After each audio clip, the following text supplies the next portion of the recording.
nagreklamo ng ama mo.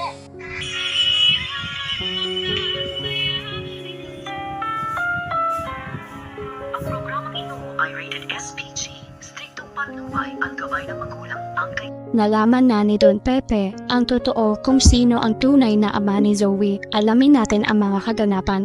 Welcome back sa aking channel, Abot Kamay na Pangal. Sa warehouse, nung tumawag si Zoe kay Doc Carlos, nasabi niyang kailangan niya ng tulong at natawag niya itong dad. Narinig ito ni Lynette, kaya bigla niya tinanong si Zoe na, "Anong sinasabi mo, Zoe?" Nagulat si Zoe nang marinig niya ang boses ni Lynette. Bigla naman dumating si Doc Carlos kaya tinanong niya si Lynette na kung bakit hawak nito ang cellphone niya. Sinabi ni Lynette na si Zoe tumawag, kailangan daw niya ng tulong. At tinawag kanyang dad. Bigla nag-alala si Carlos kaya kinuha niya ang cellphone niya kay Lynette at sinagot niya ang tawag. Tinanong niya si Zoe na bakit ano ang nangyari sa'yo. Sinabi ni Zoe na nabaril ako sa braso. Kailangan ko ng tulong mo. Puntahan mo ako dito ngayon. Isisend ko sa'yo ang address. Mamadali si Carlos. Binaba niya ang tawag at maya-maya sinabi niya kay Lynette na wrong number daw si Zoe. Akala daw niya ay ako si Robert ang natawagan niya. At kailangan daw niya ngayon ng tulong. Bigla naman nag-alala si Lynette, kaya sinabihan niya si Carlos na, "Sige, puntahan mo na siya, baka kailanganin niya na ng tulong ngayon. Pero Carlos, mag-iingat ka, at tawagan mo ako kapag nagkita na kayo ni Zoe." Napaoo naman si Carlos, at nagmadaling umalis, para puntahan si Zoe. Sa sobrang pag-aalala niya kay Zoe, naiwan si Lynette na nag-iisip. Malaking palaisipan sa kanya kung ano ang nangyayari kay Zoe. At kung bakit neto tinawag na dad si Carlos. Kahit sinabi ni Carlos sa kanya na wrong dial lang daw ito. Samantala sa Apex Hospital, nagpaiwan si Annalyn para bantayan si Giselle. Habang nasa kwarto si Giselle at Annalyn, nagkwento si Giselle kay Annalyn tungkol sa anak niya na kung buhay pa daw sana ngayon ang anak niya, ay sana ay nakakasama niya ngayon at hindi siya nag-iisa sa hospital.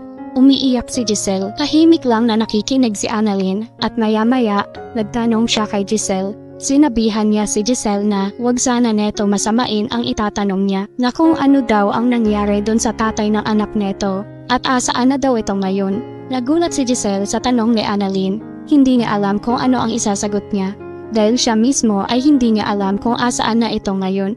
Kinalimutan niya na ito. Tumahimik saglit si Giselle. Maya-maya nagsalita si Annalyn na, "Pasensya na Tita Giselle, kung ayaw niyo po sagutin, okay lang po, wag niyo na pong sagutin. Alam ko naman po na privacy niyo na po yun." Ngumiti si Annalyn. Samantala sa warehouse nakarating na si Doc Carlos. Sinalubong siya nila Dax at Belahadja. May dala silang baril. Sabi ni Belahadja, "Magandang gabi, Doc. Buti naman at nakarating ka dito." Nagulat si Doc Carlos. Bigla siya nagtanong kay Belahadja kung asaan daw si Zoe. Dahil kailangan niya na ito magamot. Maya-maya pinapasok ni Belahadja sa loob si Doc Carlos. Ito ay sa kabilang kwarto, para hindi makita ni Doc Carlos si Don Pepe. Habang ginagamot ni Doc Carlos si Zoe, nag-uusap silang dalawa. Nagpasalamat si Zoe dahil pinuntahan daw siya neto. At nagtanong si Zoe kung ano daw ang dinahilan ni Doc Carlos kay Lynette. Pero sinabi ni Carlos na wag mo nang intindihin yon. Ang mahalaga ay magamot kita ngayon. At nang matapos si Doc Carlos, lumabas sila. Maya-maya lumapit si Moira. Sinigawan ni Moira si Doc Carlos. Sinabihan niya ito na siguraduhin mo lang Zoe na hindi yan magsasalita, baka ilaglag tayo niya. Sabi ni Carlos, "Nagpunta ako dito para gamutin ang anak ko, hindi para makipagtalo sa'yo Moira." Nagalit si Moira. Sinabihan niya si Carlos na hindi porket nagpunta ka dito para gamutin ang sugat niya, ay matatawag ka ng dakilang ama. Nagalit si Carlos, bigla niya sinampal si Moira at sinabihan niya si Zoe na kriminal ang mami mo Zoe. Nagulat si Moira sa ginawa ni Carlos. Bigla niya sinigawan si Carlos at tinutukan ng baril. Bigla naman umawat si Zoe. Sabi ni Zoe, "Tama na mami, ano ka ba? Buti nga at tinuntahan niya ako dito para magamot ako." Maya-maya tinawag niya na dad si Carlos. Sinabihan niya din ito na tama na, wag na kayong magtalo. Ngunit napipikon na rin si Moira kaya tinutukan niya pa din ng baril si Carlos. Umiyak si Zoe.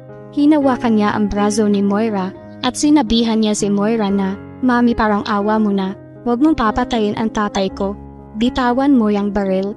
Binaba naman ni Moira ang baril. Samantala sa loob ng kwarto kung nasaan si Don Pepe, nakikinig ito sa pagtatalo nila Moira, Zoe at Carlos. Pinipilit ni Don Pepe tumingin sa maliit na bintana. Hindi niya makita kung sinong lalaki ang nasa labas, kung sino ang tatay na tinatawag ni Zoe, hanggang sa narinig ni Don Pepe ang sinasabi ni Moira kay Zoe na wag mo siyang matawag-tawag na tatay dahil si Roberto Tanyag pa rin ang tatay mo. Kaya hindi mo siya dapat tawaging tatay, Zoe. Nagagalit na si Zoe. Sinigawan niya si Moira na kay Doc Carlos pa rin ako nang galing. Tatay ko pa rin siya dahil kahit anong gawin mo, dugo niya ang nanlalatay sa katawan ko. Kaya wag na wag mo siyang papatayin dahil siya na lang ang buhay ko. Siya na lang ang nahihingian ko ng tulong sa lahat ng problema ko, Mami. Sobrang pagod na ako. Hindi ko na alam ang gagawin ko. Kung ikaw kaya mo mawala ang lahat, pues ako hindi ko kayang mawala ang mga importanteng tao sa buhay ko. Naiintindihan mo ba yun? Kaya wag mo siyang idadamay sa ganito. Natahimik si Moira. Samantala si Don Pepe gulat na gulat sa narinig at nalaman niya na si Doc Carlos ang tunay na ama ni Zoe. Malaking palaisipan ito kay Don Pepe na kung paano nangyari yun. Iniisip ni Don Pepe na kaya pala minadali ni Doc Carlos ang pagpapakasal kay Lynette dahil sa sekreto nila. Nanggigigil si Don Pepe sa galit. Sabi ni Don Pepe, sobrang sama nila. Pinaglaruan nila si Ubeng. Niloko nila ang anak ng iisip si Don Pepe kung paano siya makakatakas. Kailangan sa lalong madaling panahon makatakas siya para masabi niya lahat kay Robert ang totoo bago siya mawala sa mundong ibabaw. Madami-dami pa tayo aabangan, kaya huwag kalimutan mag-subscribe sa aking channel.